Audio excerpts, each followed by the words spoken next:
이스라엘 백성들이 블레셋과의 전투에서 참패하게 됩니다. 블레셋과의 전투에서 패전하게 된 이스라엘이 그 싸움에서 사울이 전사하고 사울의 아들 요나단이 전사하게 됩니다.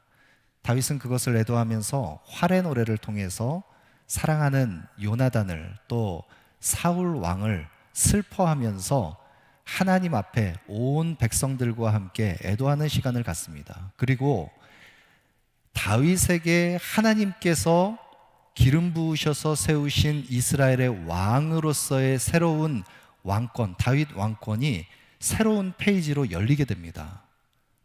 하나님의 말씀을 쫓아서 다윗은 시글락에서 이제 하나님 명하시는 헤브론으로 그 성읍을 옮깁니다. 거처를 옮기고 나서 다윗은 유다를 중심으로 해서 이스라엘의 왕이 되고 사울의 아들인 이스보셋이 사울의 뒤를 이어서 사울의 그 왕권을 이어갑니다. 그런데 시간이 지날수록 다윗의 유다 왕국과 이스라엘 사울의 왕국 안에 계속되는 전쟁이 일어나는데 다윗은 점점 강하여 가고 사울은 점점 약하여 가니라. 하나님께서 다윗의 왕권을 점점 세워주십니다. 그리고 이스라엘의 기름 부음 받은 왕으로 이제 온 이스라엘을 통치하는 통일 왕국의 왕으로 세움받을 때 사무엘을 통해서 기름 부음 받고 이스라엘의 왕으로 세워질 것을 약속의 말씀으로 받았던 23년의 시간이 지난 다음에 다윗은 그의 나이 30세에 이스라엘의 왕이 됩니다. 그리고 40년 동안 이스라엘을 통치합니다. 하나님의 왕권의 대리자로 선한 목자가 돼서 이스라엘을 다스리는 다윗의 그 왕권이 견고해집니다. 그런데 그런 다윗에게 한 가지 바람이 있었습니다. 그 마음속에 계속해서 그 마음의 소원과 바람으로 염원했던 바 한 가지가 있었는데 그것은 무엇이냐면 블레셋에게 빼앗겼던 법궤, 그래서 기럇 여아림에 머물러 있는, 오늘 사무엘하 6장 본문에는 바알레 유다라고 지명이 나오는데 기럇 여아림에 방치되어 있는 이 하나님의 법궤, 언약궤를 예루살렘 성으로 다시 돌이켜서 가져오는 것, 그것이 다윗에게 있어서 간절한 바람이었습니다. 블레셋에게 빼앗긴 법궤는 20여 년 동안 방치되어 있습니다. 법궤가 방치된 것처럼 하나님의 임재가 사울이 통치했던 이스라엘 왕국 가운데 다 사라지고 희미해졌을 때 하나님께서는 사울을 통해서는 꿈으로도 우림과 둠밈으로도 선지자로도 어떤 것으로도 말씀하시지 않습니다. 하나님의 말씀이 희귀해졌습니다. 사울의 영적 상태를 잘 보여줍니다. 마치 방치된 하나님의 언약궤, 그것을 되찾아올 아무런 그 바람과 간절한 그 소망을 갖지 않고 법궤를 방치해 둔 것과 같은 영적인 실상이 이스라엘의 모습이었습니다. 어느 누구도 그것을, 법궤를 다시 되찾아올 것을 바라면서 하나님의 임재를 갈망하지 않습니다. 그러나 다윗은 광야에서 연단의 시간을 보내는데, 광야에서 연단의 시간을 보내는 다윗은 오히려 하나님 앞에 섬세한 영적인 민첩함을 가지고 하나님의 말씀을 분별하고 그 말씀을 따라서 행합니다. 말씀이 인도하는 대로 말씀의 이끄심을 받아서 말씀과 동행하면서 행하는 다윗의 모습을 볼 수 있습니다. 광야의 시간을 지나지만 그는 하나님과 가장 친밀한 시간을 광야에서 보냈습니다. 그런 다윗이 왕권을 회복하고 그가 하나님의 임재를 상징하는 그 법궤를 되찾아오기를 소망했을 때, 오늘 사무엘하 6장의 초반부에 보시면 다윗이 이스라엘에서 뽑은 사람 3만 명을 거느리고 이 정병 3만 명과 함께 자기와 함께 있는 모든 사람과 더불어서 바알레 유다로 갔는데, 그때 새 수레의 법궤를 기럇 여아림에 머물러 있는 아비나답의 집에서 메어오려고 하는데 각종 수금과 양금과 다양한 악기들을 동원한 찬양대를 통해서 화려한 그 찬양대의 예배 속에 이 법궤를 옮겨올 준비를 합니다. 아비나답의 집에서 이 법궤를 예루살렘까지 옮겨오는, 그래서 새 수레에 싣고 이제 송아지가 그 법궤를 끌고 가는 그 행렬에서 너무나 처참한 일이 벌어집니다. 아비나답의 후손이었던 우사와 아효가 이 법궤를 수행하는 일을 맡고, 아효가 앞서 행하고 우사가 법궤 곁에서 그 법궤를 새수레에 싣고서 이동하는데, 그때 갑자기 소들이 날뛰기 시작합니다. 소가 뛰기 시작하자 법궤가 흔들리는 것을 보고 우사가 손을 내밀어서 그 법궤를 만집니다. 그때 여호와께서 우사의 잘못함으로 말미암아 진노하셔서 우사를 치셨다. 그래서 여호와의 그 임재, 거룩한 임재를, 그 거룩한 임재를 손을 내밀어서 범한 우사를 하나님께서 치셨습니다. 그리고 그 자리에서 법궤 곁에서 죽었습니다. 다윗은 이것을 보고 분하였습니다. 그 마음속에 법궤를 옮겨오려고 하는 그 노력이 지금 하나님께서 진노하셔서 우사를 치셔서 멈춰선 이 일 때문에 다윗이 지금 분노합니다. 여러분, 그런데 우리가 이 사무엘하 6장에 다윗이 법궤를 메고 다시 예루살렘으로 이동시키는 이 과정을 우리가 너무나 잘 알고 있는 본문의 말씀이기 때문에 우사를 하나님께서 치셔서 우사가 죽임당했다라고 하는 이 내용에 있어서 우리는 참 납득되지 않는 부분들이 많습니다. 우사의 그 역할을 수행하는 데 있어서는 어떤 의미에서 이 법궤를 안전하게 이동할 수 있도록 옆에서 보조하는 일을 한다면, 지금 소들이 갑자기 날뛰어서 법궤가 흔들려서 떨어져서 법궤가 파손될 수 있는 이 상황 속에서 법궤를 지키고 보호하는 것이 우사의 역할에 있어서는 맞는 것 아닙니까? 어떤 의미에서 우사는 굉장히 억울한 죽음을 당한 것처럼 보여집니다. 왜 그러면 하나님께서 우사가 지금 손을 내밀어서 법궤를 만진 것, 법궤에 손을 댄 것, 이것을 하나님께서는 우사가 잘못함으로 진노했다. 왜 하나님께서 진노하셨는가? 교회 역사 속에서 이 우사의 죽음을 두고서 다양한 해석들이 있었습니다. 다양한 해석들이 이 우사의 죽음의 이유가 무엇인가를 밝히기 위해서 여러 가지 견해들을 내놓았는데, 그 수세기 동안 이루어진 다양한 해석들, 그 많은 해석들에 공통되는 한 가지 관점이 있습니다. 이 공통되는 관점을 유진 피터슨 목사님이 잘 정리해서 해석을 했는데, 이 공통되는 관점 가운데 하나는 무엇이냐면, 우사가 흔들리는 법궤에 손을 내밀어서 그 법궤를 잡으려고 했을 때 그 손에 붙잡다라고 하는 이 히브리어 단어로 아카츠라고 하는데, 쥐다, 가지다, 여기에는 소유하다라고 하는 개념이 그 속에 숨겨져 있습니다. 우사가 지금 법궤를 손으로 붙잡아서 법궤를 지키려고 했을 때 그의 마음 이면에 우사는 아요와 함께 아비나답의 집에서 어려서부터 이 법궤가 그 집에 안치되어 있는 것을 보았을 것입니다.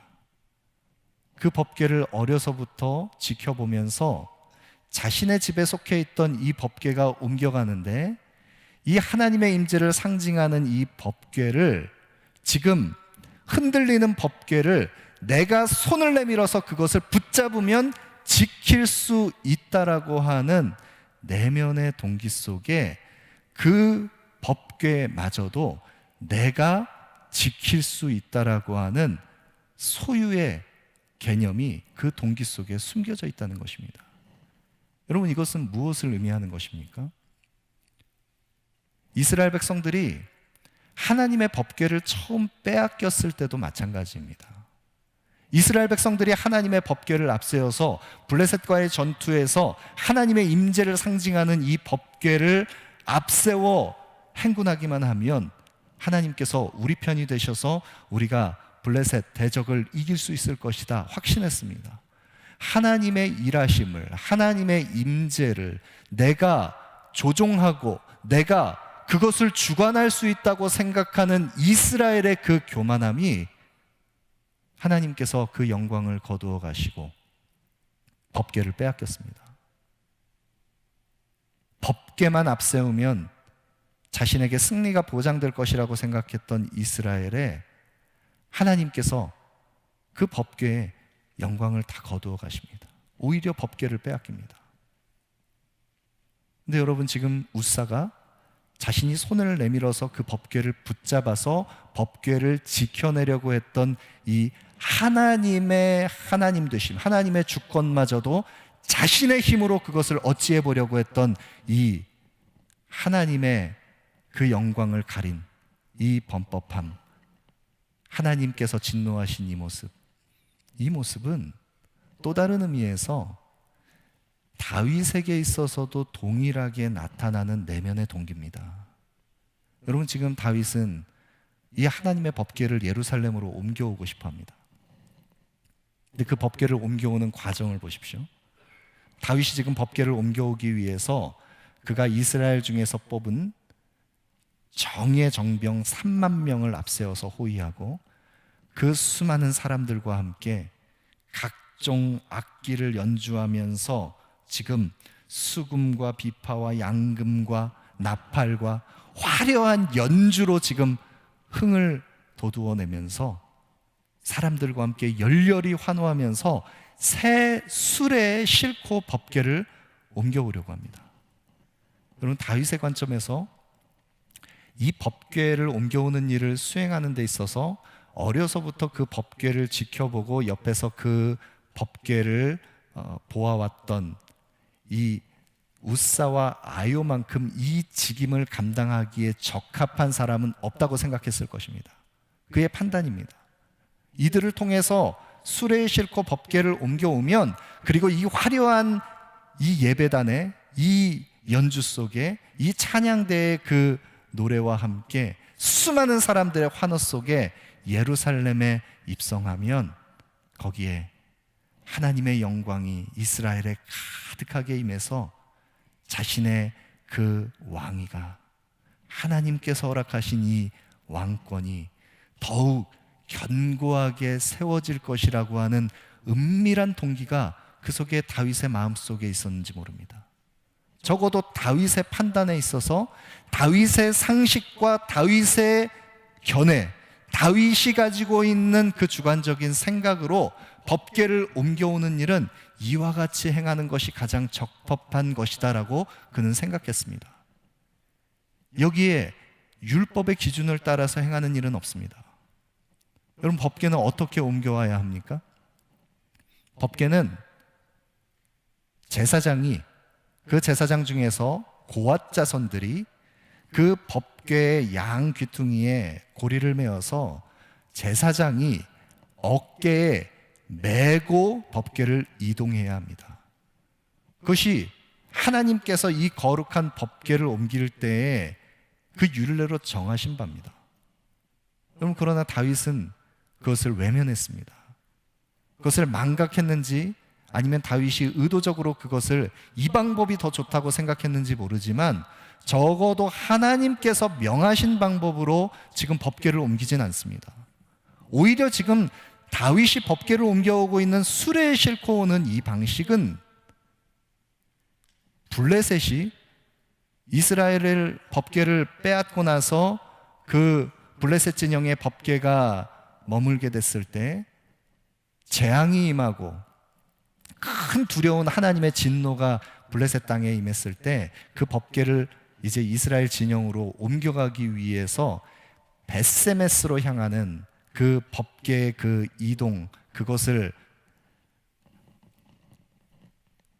젖을 물리지 않은 그 아직 법궤를 이동시킬 만한 수레를 끌어본 일이 없는 어린 소에 메어서 수레에 싣고 법궤를 옮겨갈 때 블레셋 사람들이 했던 방식이 이 법궤를 이동했던 모습입니다. 여러분, 다윗은 어찌된 일인지 율법의 규례를 쫓아서 제사장이 고앗 자손들이 법궤를 메고 움직이는 것이 아니라 수레에 싣고서 법궤를 움직이는 방식을 지금 택한 것입니다. 어떤 의미에서 그것이 더 효율적이었을지도 모릅니다. 또 다른 의미에서 그렇게 법궤를 싣고 움직이는 것이 모든 사람들에게 오히려 하나님의 그 임재를 상징하는 법궤가 지금 돌아오고 있다는 것을 아름답게 연출해내는 모습이었을지도 모릅니다. 다윗의 그 마음 속에도 하나님의 임재를, 하나님의 주권을, 하나님의 영광을 내가 가진 판단과 생각으로 주장할 수 있다고 생각하는 그 어리석은 동기가 다윗의 마음속에도 있었습니다. 우사는 성물을 만지지 말라, 그리하면 그들이 죽임당하리라. 민수기 4장 15절에 그 말씀을 범했습니다. 다윗은 영적인 교만함과 자신이 가진 그 경험과 판단으로 거룩하신 하나님의 임재와 그 공의와 진리를 나타내는 그 법궤마저도 자신의 방법으로 움직일 수 있다고 생각하는 인간의 그릇된 열심과 하나님의 하나님 되심을 스스로 움켜쥐려고 하는 인간의 그 자기중심성, 그것을 드러냈습니다. 여러분, 그럴 때 하나님께서 우사를 치셨습니다. 하나님의 진노가 임했습니다. 다윗에게 두려움이 임했습니다. 그리고 다윗이 어디서부터 잘못됐는지 다시 점검하기 시작합니다. 그리고 그 법궤를 다윗성으로 다시 메어오는 일을 주저하면서 가드 사람 오베데돔의 집에 그 법궤를 안치합니다. 오베데돔의 집에 법궤가 안치되고 석 달의 시간이 지나고 나서 하나님의 영광과 임재가 오베데돔의 집에 가득하게 됩니다. 그럴 때 하나님께서 오베데돔과 그의 온 집에 복을 주신 그 하나님의 영광이 회복된 것을 보고 다윗은 기뻐하면서 오베데돔의 집에서 다시 법궤를 예루살렘으로 옮겨올 준비를 합니다. 여러분, 이 과정을 보면서 하나님의 영광과 임재와 하나님의 하나님 되심을 우리가 자기중심성을 가지고 그 하나님의 하나님 되심마저도 우리가 함부로 범하려고 하는 인간의 자기중심성, 그것이 우리 속에 얼마나 교묘하게 틈타 있는지 그것을 우리는 생각해 봅니다. 여러분, 이와 같은 모습은 오늘날 현대 교회 안에서도 다양한 형태로 나타나는 이 인간의 자기중심성,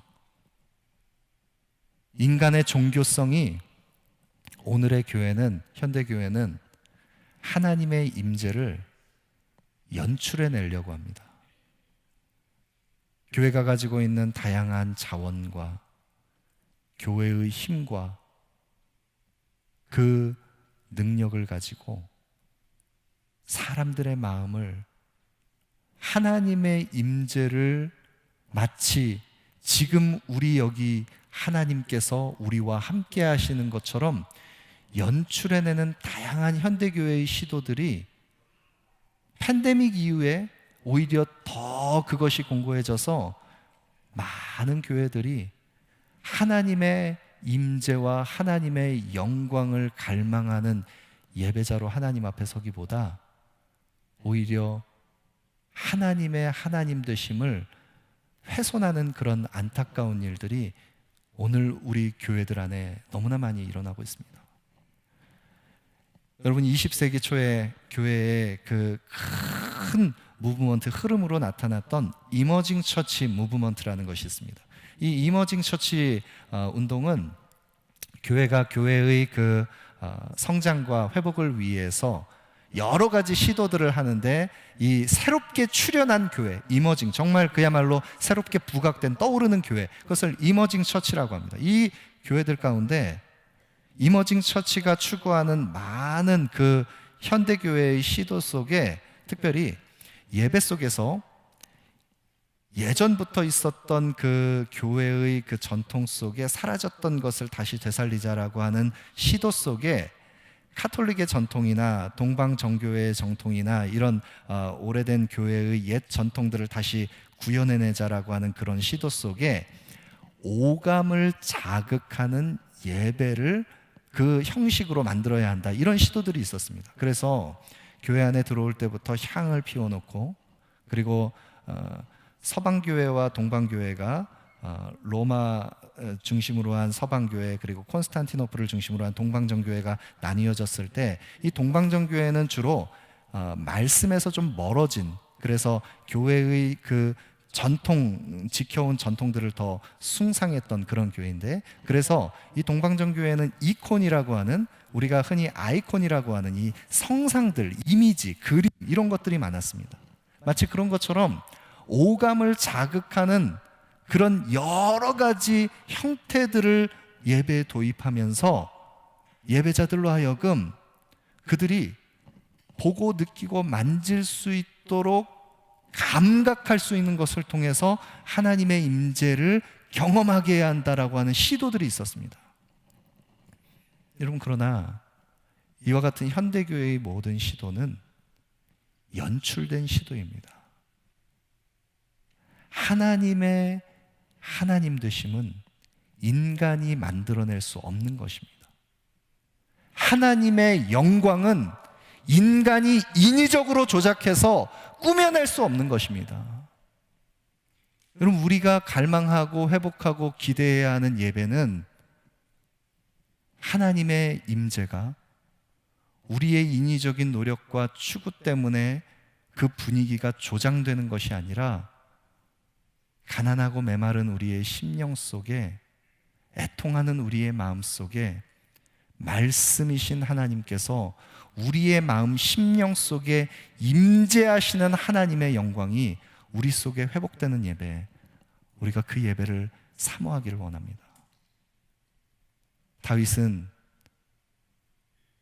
그 화려한 찬양대와 함께 하나님의 임재가 회복되는 그 법궤의 그 회복을 그는 추구했지만, 그러나 하나님께서 웃살을 치심으로 그에게 큰 두려움이 임했습니다.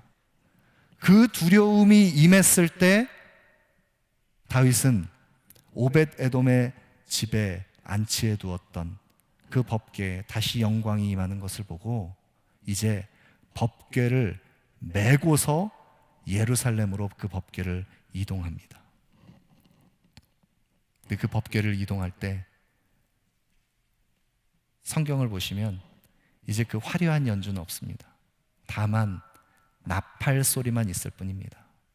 잠잠히 머물러서 그 법궤를 이동하는데, 여러분 오늘 성경에 보시면 다윗이 이 법궤를 움직일 때 오늘 본문 13절에 여호와의 궤를 맨 사람들이 6걸음을 가매 다윗이 소와 살찐 송아지로 제사를 드리고 다윗이 여호와 앞에서 힘을 다하여 춤을 추는데 그때 다윗이 배 에봇을 입었더라.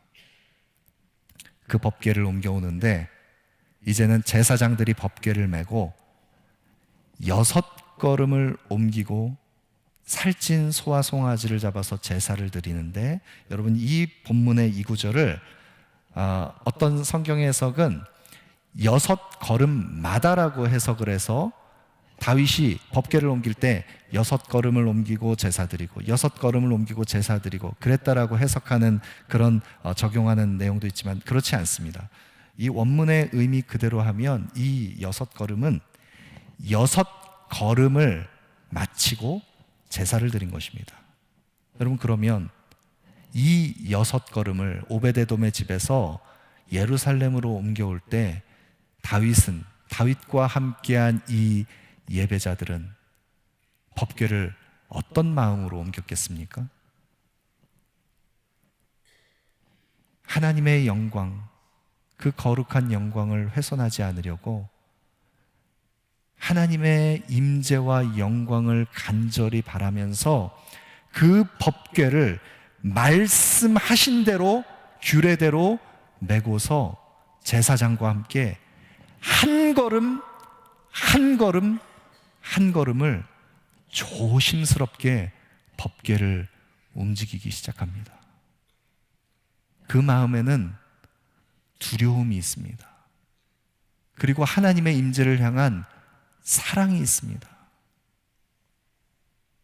여러분, 다윗의 이 두려운 사랑, 이것을 경외함이라고 합니다. 경외라고 하는 것은, 주를 경외한다라고 하는 것은 두려움과 사랑이 함께 있는 것입니다. 하나님의 거룩한 임재 앞에서, 그 공의 앞에서 두렵고 떨림으로 나아가는 그 마음이 그 중심에 있지만, 그 속에 하나님의 긍휼을 바라며 주를 사랑하는 중심이 그 속에 있습니다. 이 두려운 사랑, 주를 경외함, 이 주를 경외하는 두려운 사랑으로 다윗과 예배자들은 한 걸음 한 걸음을 발을 내딛는 것입니다. 여러분, 우리의 예배도 이와 같은 두려운 사랑이 회복되기를 원합니다. 마치 기럇 여아림에 방치된 그 법궤와 같이 무너져버린 우리의 방치된 마음 심령 속에 하나님의 영광을 향한 갈망도 다 사라져버리고, 이제 더 이상 하나님 말씀하시는 하나님이시라는, 나에게 말씀하시는 하나님에 대한 기대감도 다 사라져버린 그런 우둔한 마음 심령이 아니라, 그런 우리의 모습 속에 하나님의 임재마저도 내가 마치 조종하고 관리하고 어찌할 수 있는 것처럼 자기중심성을 가지고 하나님의 영광 앞에 그 거룩함을 훼손하는 우둔한 자가 아니라 주를 경외함으로 주님 앞에 나아가기를 원합니다. 여러분, 이 주를 경외하는 이 중심이 사라졌을 때 이스라엘은 법궤를 빼앗겼습니다.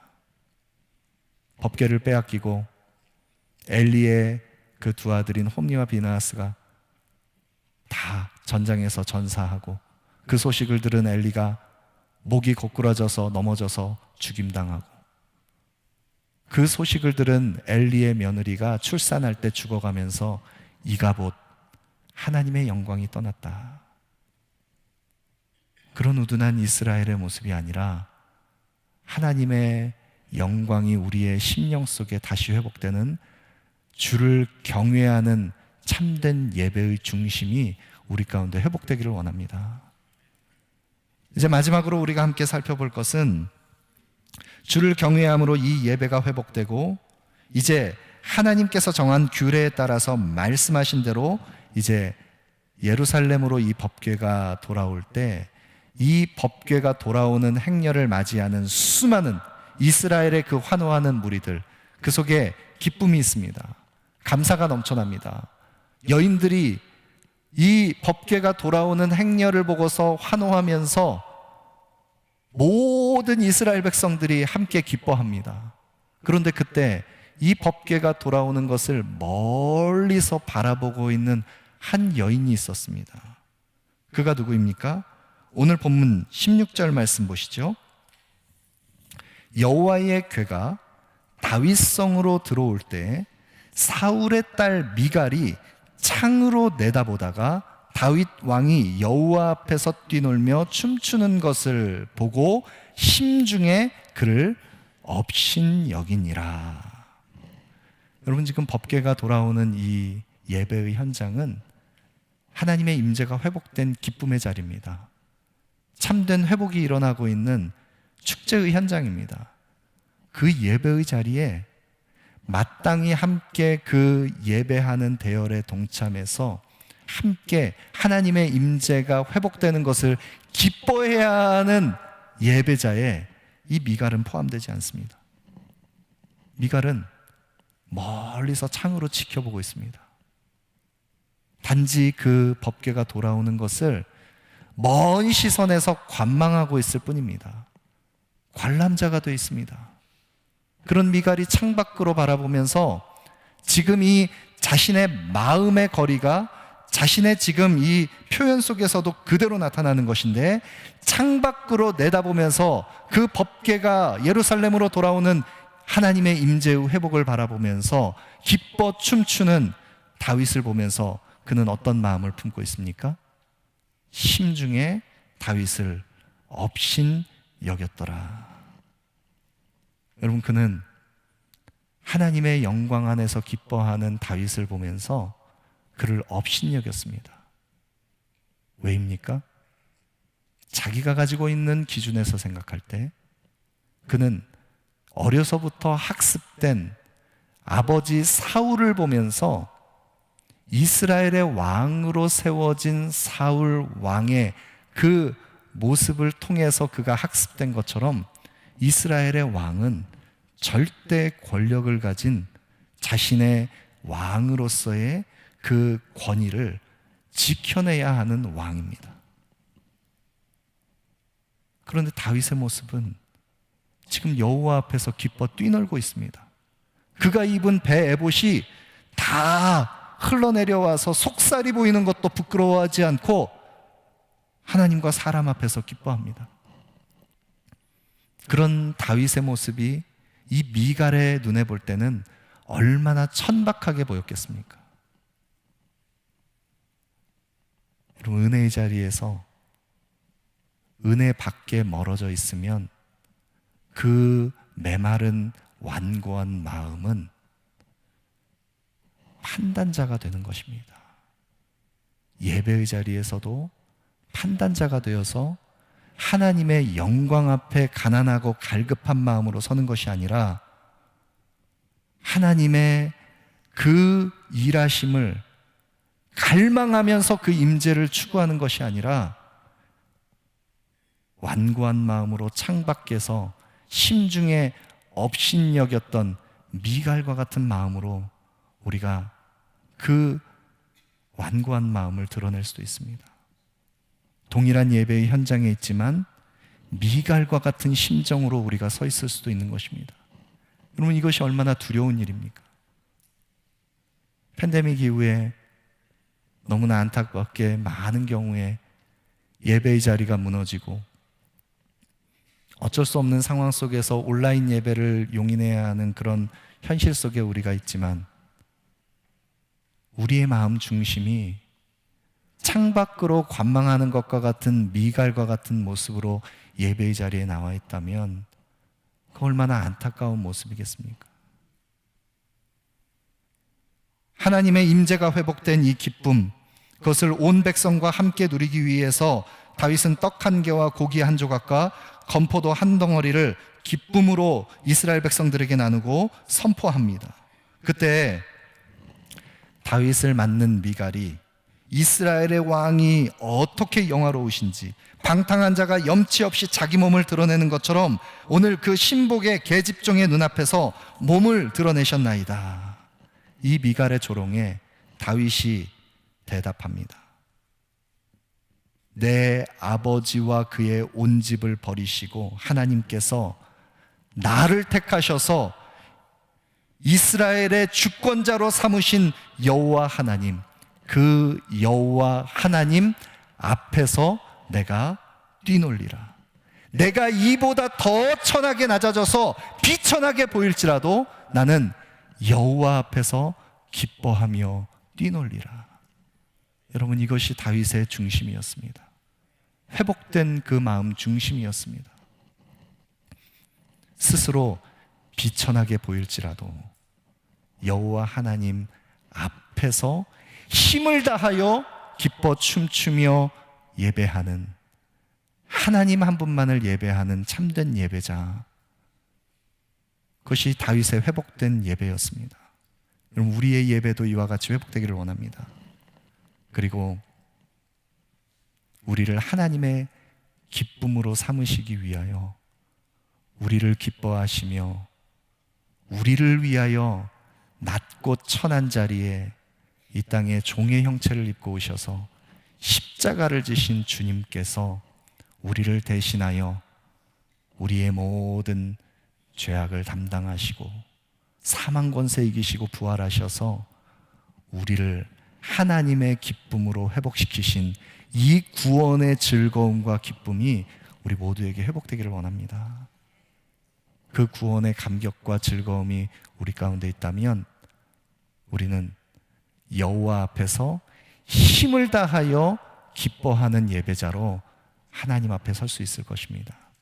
우리의 삶의 예배가, 우리 공동체의 예배가 이 참된 기쁨을 회복하는 아름다운 예배의 회복 일어나기를 소망합니다.